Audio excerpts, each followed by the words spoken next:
Olha, tem reunião dos chanceleres do G20 no Rio de Janeiro e o discurso inaugural ali coube ao ministro brasileiro. A escalada das tensões internacionais teve destaque nas palavras de Mauro Vieira. A gente vai trazendo alguns trechos e já colocando sob debate. Vamos começar com o primeiro. Este grupo é hoje, possivelmente, o fórum internacional mais importante, onde países com visões opostas ainda conseguem se sentar à mesa e ter conversas produtivas, sem necessariamente carregar o peso de posições arraigadas e rígidas que têm impedido os avanços em outros foros, como o Conselho de Segurança das Nações Unidas. O G20 pode e deve desempenhar um papel fundamental para a redução das tensões internacionais. Para a redução das tensões internacionais, chame o G20. Ele colocando ali a divergência de ideias como algo produtivo nesse momento de bastante tensão diplomática entre Brasil e Israel e que acabou também envolvendo outros países, outras lideranças do mundo. O que você achou, Gustavo Segré? Achei uma fala diplomaticamente perfeita. Só que não lembrou que quem não está colaborando com isso é seu chefe, o presidente da República. Deveria dizer... a taxa é perfeita. G20 pode e deve reduzir as tensões globais, vírgula. Salvo quando Lula fala alguma coisa fora do discurso. Esse que é o problema. E eu estava lembrando que dentro das aberrações diplomáticas, não é somente ter criticado a Israel comparando com o Holocausto, sino ter recebido um parabéns do Hamas. Aí você diz, está tudo terminado em termos diplomáticos, não tem mais o que fazer. Mas o G20 é importante, essa reunião é válida, o G20 congrega as 20 principais potências do mundo e aí inclusive a Argentina faz parte, mesmo não sendo das 20, faz parte desse grupo, mas é muito importante até para o Brasil porque os olhos do mundo numa reunião de G20 no Rio de Janeiro olham para aqui, para o Brasil. Eu espero de todo o coração que se tiver alguma fala do presidente seja dentro do discurso e não fora no improviso. Ô Fábio Piperno, você acredita que o ministro das Relações Exteriores falou como se o conflito diplomático não tivesse sido provocado justamente por uma fala do Brasil? Ele é um craque naquilo que ele faz e, de fato, há uma tensão entre os governos e ponto. Quer dizer, esses atritos entre Israel e Brasil e Israel, gerados a partir da declaração do presidente Lula, eles têm absolutamente zero de repercussão em todo o mundo. Eu, assim, juro para você que eu fico garimpando o dia inteiro, né, nos principais veículos do mundo e vejam, não tem absolutamente nenhuma menção a isso. E agora há pouco, inclusive, antes de começar o programa, estava de novo, pela terceira, quarta vez hoje, dando uma repassada em alguns dos principais jornais israelenses. Então, você pega o Haaretz, que é um jornal de oposição ao governo, e o Jerusalém Post mais próximo. Dá uma olhada nos dois, não tem uma vírgula a respeito disso. Então, veja, é óbvio que isso teve muito mais ressonância aqui para o nosso público interno e, obviamente, dentro do governo israelense, que claro que não gostou. De qualquer forma, não é um assunto que tenha extrapolado aí para a agenda mundial. Muito longe disso. Você concorda, Gani, que as outras nações nem se identificaram e nem olharam muito para a fala do Brasil em relação a Israel? Foi um problema local, digamos assim? Não acho que seja um problema local, até porque o Brasil, tudo bem que ele não é um player muito grande em termos geopolíticos, mas ele também não é um player muito pequeno. Então o Brasil, ele está num jogo ali de disputa geopolítica, até porque a gente tem uma importância por ser o celeiro do mundo, alimentar aí boa parte do planeta. Então esse apoio do Brasil, ele é muito importante. E é claro que a frase pegou muito mal, porque não é que o Brasil apenas disse para Israel cometer ali um cessar-fogo. Não é isso. O presidente Lula tem uma frase absolutamente infeliz, a frase foi horrorosa e imagine os Estados Unidos ouvindo uma frase dessa, né? Então, claramente mostra que o Brasil está optando por uma linha que não é a linha das democracias ocidentais, como União Europeia e Estados Unidos, então eu vejo, sim, como algo bastante grave, Evandro. Com quem que você tá, hein, Luiz Felipe Dávila? Mais pro lado de lá ou mais pro lado de cá? Não, eu tô com o lado aqui nosso, do Piper, do Alan Gani e do Segré, por uma razão muito simples. A política externa é uma política de Estado, como eu digo. A gente tem que olhar para os interesses nacionais. E é justamente esse tom que o ministro Mauro Vieira está tentando dar na reunião do G20. Vamos focar nos grandes interesses nacionais aqui para tentar encontrar um mínimo denominador comum para que isso aumente o entendimento entre as principais questões globais. É esse o recado que ele está dando como diplomata. O problema é que o presidente da República não atua como chefe de Estado, e assim como um militante partidário. E aí, quando ele atua como militante partidário, fala essas asneiras inacreditáveis que tem enorme consequência. E pior, quando agora os dois lados estão tentando diminuir a temperatura, tá a turma militante do presidente da República querendo colocar mais fogo na história, expulsar diplomata de Israel. É uma vergonha, é uma mentalidade de política de grêmio estudantil, de pessoas inconsequentes que não sabem mensurar o peso da palavra daqueles que exercem cargo público. Esse é o grande problema hoje. É uma turma de gente irresponsável, inconsequente, que não honra o cargo que ocupa. E agora, muito bem aqui nesse encontro do G20, o chanceler Mauro Vieira tentando restabelecer uma postura, aí sim, de um representante dos interesses do Estado brasileiro e não da militância petista. Está na hora de ter essa serenidade, porque esse G20 só pode ter relevância se tiver a maturidade de descobrir quais são os assuntos que nos unem, para não ficar explorando as divergências que desunem, que é exatamente isso que está acontecendo no mundo onde a política está polarizada. Eu quero até quer acrescentar algo? Não, é exatamente isso. Até porque dentro do G20 você tem países ali que são contrários à política externa hoje de Israel, né? Mas fazem críticas dentro das quatro linhas. Então o Brasil extrapola todos os limites quando compara com o Holocausto nazista.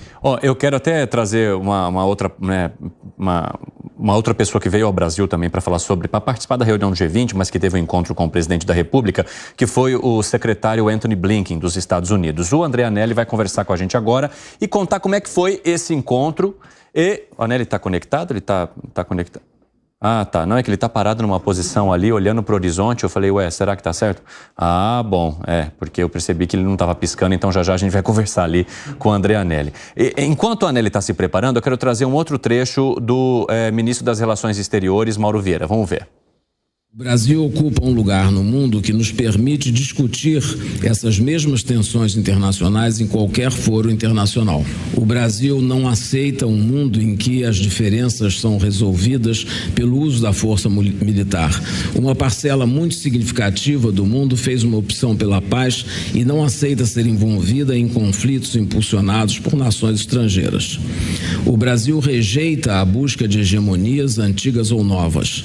Não é do nosso interesse viver em um mundo fraturado. Bom, depois a gente vai comentar então ali o Mauro Vieira. É assim, né? O negócio, a hora que a gente quer chamar, não vai. Depois, a hora que a gente não quer mais chamar, ele tá pronto. E é a vida, é Deus. Vai lá, André Anelli, conta pra gente como é que foi esse encontro então com o secretário de Estado americano, Antony Blinken, e que veio inclusive participar do encontro do G20 também. Vai lá. É isso mesmo, Evandro. Muito boa tarde para você, boa tarde a todos ligados aqui no 3 em 1 da Jovem Pan. O tema principal dessa reunião, que ocorreu pela manhã e durou quase 2 horas aqui no Palácio do Planalto, foi a guerra entre Israel e o grupo terrorista Hamas, até como não poderia deixar de ser diferente. Os Estados Unidos, que são aliados... Não é para o negócio funcionar. Ah lá, não tem jeito. Mas podemos comentar mesmo assim. Exatamente. Vamos falar da vinda do secretário de Estado americano, Antony Blinken, desse encontro com o presidente da República. Eles discutiram ali diplomacia, relações comerciais entre ambos os países, essa parceria que, segundo Blinken, é muito importante para ambos os lados e não necessariamente contaram que discutiram essa tensão entre Brasil e Israel, mas disseram que ambos concordam que a Palestina precisa ter um Estado. O Estado da Palestina precisa ser criado. O que isso indica para vocês, hein, Gustavo Segré? Era claríssimo que a reunião ia ter um comentário do secretário Blinken dizendo: o governo americano não está de acordo com a sua fala. E isso foi colocado, porque é natural, tem que marcar posição. O erro é seu, não temos nada a ver com isso, agora sim vamos conversar.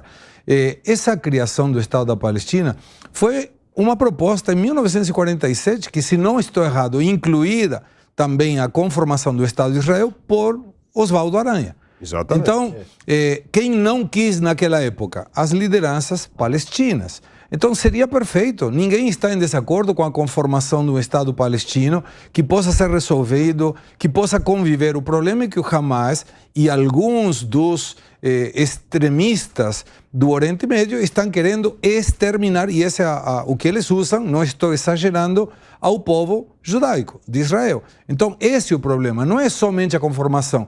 Muita gente da Palestina está mencionando, dizendo, nós tudo bem, aceitamos, desde que o outro não exista. Não, peraí, teria que conseguir, e aí está o grande desafio da diplomacia internacional, conseguir a convivência dos dois estados. Fala, Langani. Olha, eu acho que essa reunião entre os dois, ela vai muito além, Evandro. Tem uma entrevista que o Trump dá ao Tucker Carlson recentemente, ele fala o seguinte, nós perdemos o Brasil, referindo-se aos Estados Unidos, essa influência americana no Brasil. E a gente percebe hoje, principalmente nesse governo, os Estados Unidos estão preocupados com isso, de um alinhamento maior do Brasil com os países dos BRICS. Leia-se principalmente Rússia e China. Não à toa que o Brasil pediu um cessar-fogo na ONU. Depois vai a Rússia, pede um cessar-fogo em seguida. Aí a China endossa ambos os pedidos de cessar-fogo. Então, a gente percebe que há um alinhamento, não só ideológico, mas um alinhamento geopolítico entre Brasil, Rússia e China, e os Estados Unidos, evidentemente, estão preocupados com isso. E a partir do momento que o Brasil se posiciona contra Israel, automaticamente ele está se posicionando a favor de Rússia e China contra os Estados Unidos. Essa foi uma questão muito trazida pelos nossos telespectadores na edição do 3 em 1 desta terça-feira, né? Que ao ver as críticas do presidente da República contra Israel, essas pessoas conseguem identificar quais são os aliados que o presidente brasileiro buscaria. Você concorda com esse caminho ou com essa leitura, hein, Fábio Piperno? Não. Por que não? Porque o alinhamento do Brasil com a causa palestina precede, e muito, inclusive, a existência dos BRICS. O Brasil, historicamente, é a favor disso e nem se imaginava pensar em BRICS naquela época. E isso, claro, nesses últimos tempos, esse posicionamento do Brasil, nos dois primeiros governos do Lula, e agora isso se torna mais explícito. Mas essa esse é o ponto, há muito Piperno. tempo a posição do Brasil. Mas esse é o ponto, Piperno. Há uma diferença, há uma mudança de tom. Bom, há um alinhamento nas votações. Então vamos lá. Mas não dá para provar isso, mas que para mim, o Brasil não age de maneira coordenada com países do BRICS. Alan, o alinhamento nas votações agora é um alinhamento do lado certo. Tem um país no Conselho de Segurança que vota contra. Os Estados Unidos. Então um país. Mas o Brasil fez a sua opção. Bom, tá ao lado... Nessa briga geopolítica, o Brasil fez a sua opção. O Brasil está ao lado dos outros 12, né? O placar tem sido 13-1 e uma abstenção. Esse placar tem se repetido nessas votações. Por exemplo, a França vota ao lado do Brasil, no Conselho de Segurança, em relação... Inclusive, em março, quem deve vir ao Brasil é o presidente francês, Emmanuel Macron. Então, isso afeta a relação do Brasil com a França? É óbvio que não. Então, é preciso também que a gente contextualize historicamente isso. Quer dizer, a posição do Brasil vem disso. E olha, quando a gente fala, por exemplo, um lado não quer, o outro não... A gente não pode esquecer também dos acordos de Oslo em 1993, quando mal se falava em Hamas na época. Mas você não percebe uma mudança de tom? É que tem duas coisas completamente diferentes que a gente está discutindo. Tem duas coisas o que, Dávila? E depois eu vou abrir mais um espaço para o Piperno. Vai lá. Completamente diferentes. A primeira coisa é o seguinte, é a criação do Estado palestino, que é uma tradição histórica do Brasil e está tudo certo aí. Sim, outros presidentes já defenderam isso, independentemente do lado a que pertenciam. Claro, isso é sim algo da política de Estado. Sei lá, acho que vem desde Fernando Henrique Cardoso. Vem antes. Exatamente. Aliás, desde Oswaldo Aranha, quando a criação do Estado de Israel era a criação no Estado palestino. Estava ali tudo certo. Então, isso não é o problema. Essa não é a questão. A questão é o seguinte, o que acontece no Oriente Médio? Quem não aceita a existência de Israel é justamente a ala radical dentro do Estado palestino, que é o Hamas, que é o Irã. É essa turma que não aceita a existência do Estado de Israel. Só que essa história de não aceitar a existência do Estado de Israel era algo do Oriente Médio em geral. Só que com o passar dos tempos, os países foram reconhecendo diplomaticamente o Estado de Israel. Começou primeiro com o Egito e agora quase todo o Oriente Médio, inclusive a Arábia Saudita, que era o último. Então, assim, houve uma evolução desses países do Oriente Médio em aceitar o Estado de Israel. O único que ficou para trás é justamente a facção radical dos palestinos, que é o Hamas, porque o Fatah até aceita, que não aceita a existência do Estado de Israel. Então, agora, é preciso que a comunidade internacional trabalhe para a criação do Estado da Palestina, porque isso já tem hoje o aval de todos os demais estados do Oriente Médio. Então, é muito diferente do contexto histórico do que isso estava acontecendo há 20, 30, 40 anos atrás. Então, nesse sentido, a diplomacia evoluiu e tem agora uma enorme chance de viabilizar a criação do Estado palestino. E mais, não é só a criação do Estado, a viabilização do Estado palestino. Vai precisar de um tipo Marshall Plan para ajudar esse Estado a ficar em pé, porque senão vai virar um antro de formação de radical e terrorista no mundo, o que a gente não quer. Você não concorda com o Dávila, Piperno? Então... Então, essa é a primeira coisa. A segunda coisa que a gente está discutindo é a mudança do eixo da diplomacia brasileira, de um alinhamento com o Ocidente, principalmente com os Estados Unidos e com a Europa, e agora está mudando sim, em direção à Rússia e à China. Isso está acontecendo. Tanto que, mesmo nas bolas divididas, o Brasil é muito mais condescendente com China e Rússia, e sempre aumenta o tom em relação aos Estados Unidos e à Europa. Então, assim, isto sim é uma mudança da diplomacia deste governo que começa a virar mais o seu discurso e seus interesses numa aliança ligada mais à China e à Rússia do que ao Ocidente, que é sim a posição tradicional da diplomacia brasileira. Então são duas coisas completamente diferentes. Agora, as duas coisas têm enorme consequência, sim, para o Brasil no médio e longo prazo. Fala, Piperno. Olha, veja, em relação, por exemplo, à posição da diplomacia brasileira e do governo brasileiro em relação à Europa, o Brasil é um dos países que mais brigam e lutam para tentar, por exemplo, fechar o acordo União Europeia e Mercosul, né? E isso também tem sido, desde o primeiro dia do governo, uma pauta insistentemente, brandida pelo governo. Em relação ao alinhamento com os BRICS, é claro que há esse alinhamento, sim, muito forte, isso é indiscutível, até porque a China é um parceiro cada vez maior. Agora, isso não significa renunciar a outras relações.